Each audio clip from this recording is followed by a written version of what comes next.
Bonjour, c'est Jacques. Une grande majorité des thérapeutes de différentes méthodes parlent avec enthousiasme de la beauté de leur métier. Mais certains font aussi le constat de difficultés qui les empêchent d'être pleinement satisfaits ou qui amènent des doutes sur leur pratique.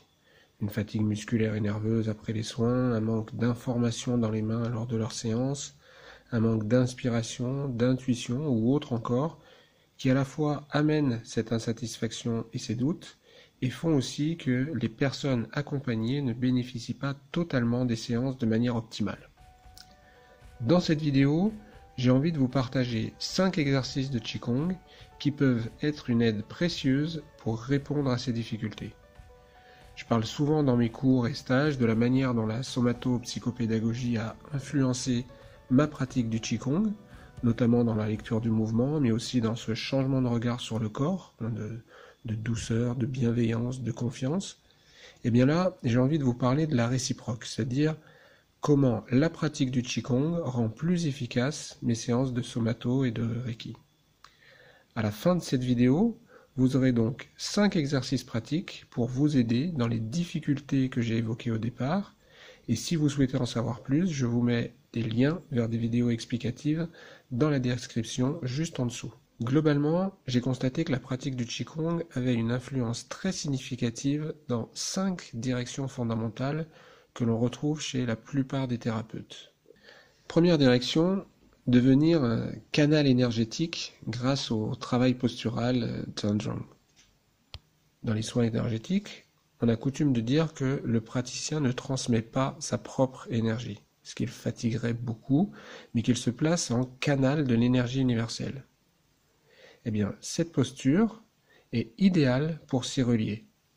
Les pieds solidement ancrés au sol, à la terre, la colonne étirée du sacrum jusqu'au sommet du crâne, qui nous relie au ciel, on opère la fameuse liaison de l'homme entre terre et ciel.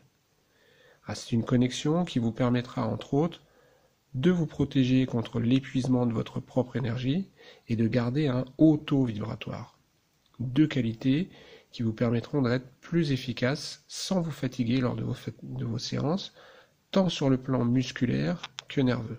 Deuxième direction, développer ses capacités perceptives grâce au mouvement test, Shili. Lors de ma formation en somato, j'ai vraiment mesuré toute l'étendue de ce qu'on appelle le déploiement perceptif. Il y aurait beaucoup à dire sur ce sujet, alors pour pas trop alourdir la vidéo, je vais restreindre le propos ici à ce qui se passe au niveau de la main. Il y a un modèle qui hiérarchise les habiletés perceptives de la main du praticien. D'une main effectrice qui accompagne sur la base de critères objectifs, techniques, à une main percevante qui écoute les ressentis, perçoit les effets du toucher relationnel, jusqu'à une main sensible qui prolonge les précédentes pour capter la subjectivité interne, et elle est beaucoup plus impliquante, à la fois pour la personne accompagnée et pour le praticien. Eh bien, j'ai remarqué que la qualité d'attention posée pendant cet exercice de Shili, l'exercice de mouvement test, rendait la qualité perceptive de mes mains beaucoup plus intense. Je capte à la fois plus d'informations et la perception est également plus fine, plus subtile. Donc après cette pratique, vous serez rassuré de savoir que votre main est à la fois capable d'effectuer un geste technique précis, d'entrer dans une relation juste avec la personne accompagnée et de l'impliquer totalement en même temps qu'elle vous implique en tant que praticien. Troisième direction, agir en engageant tout son corps pour mieux prendre en compte la globalité de la personne grâce à la marche, Mo Tsapo. De nombreuses tensions physiques sont dues à une mauvaise gestion de la posture, l'équilibre général du corps, et une bonne partie est également due à une mauvaise gestion des coordinations gestuelles et motrices. Cela renvoie à la fois à la notion de globalité, d'homogénéité et de synchronisation-coordination, qui sont autant de qualités sur lesquelles nous posons notre attention pendant le travail postural, le Zhanzhong, et les mouvements de test, Shili.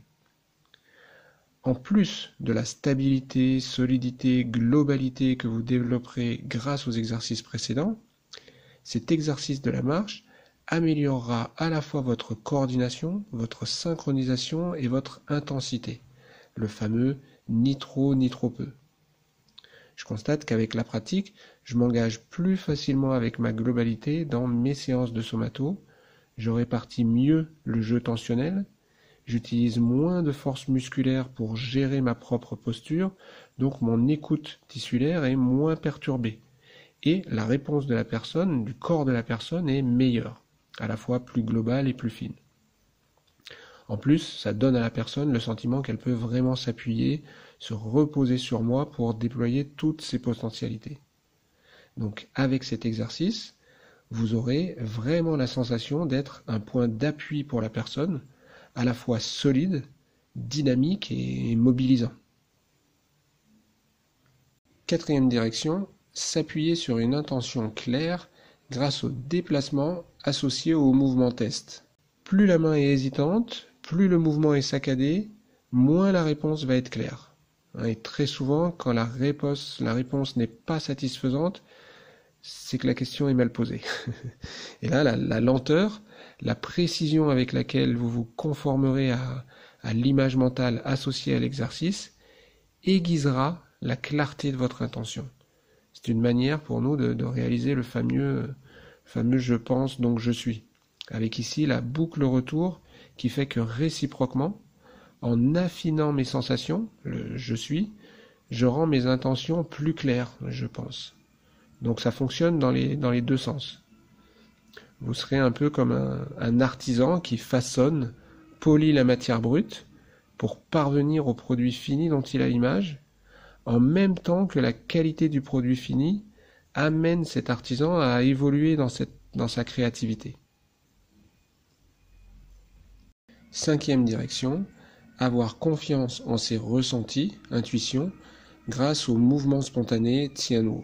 L'ouverture attentionnée, spontanée à l'autre pendant la séance pour accéder à la demande silencieuse du corps exige du praticien qu'il entretienne un rapport étroit avec sa propre sensibilité, car c'est à partir d'elle qu'il va entrer en relation avec l'autre.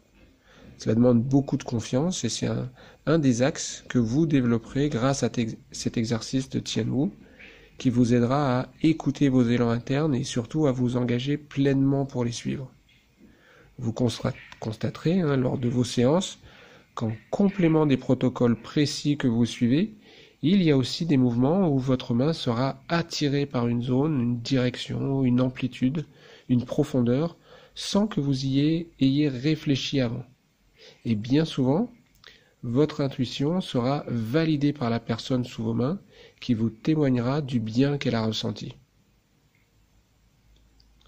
Alors il y aurait sans doute beaucoup d'autres aspects de la pratique du Qigong à évoquer pour témoigner de l'intérêt qu'elle représente pour les thérapeutes, mais je voulais juste ici répondre aux questions qui m'ont été posées concernant la fatigue, surtout musculaire et nerveuse, et le manque de perception, un peu comme la page blanche de l'écrivain.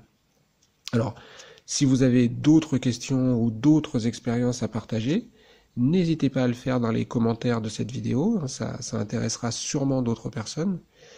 Et en tout cas, je suis convaincu que si vous pratiquez ces exercices régulièrement, à raison d'au moins 5 minutes par exercice et au moins 3 fois par semaine, vous ne tarderez pas à avoir des effets bénéfiques dans vos séances de soins, d'accompagnement ou autres.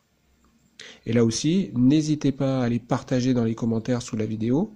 Ils seront à la fois réconfortants, encourageants, et ils résonneront sûrement en faisant écho à l'expérience d'autres personnes.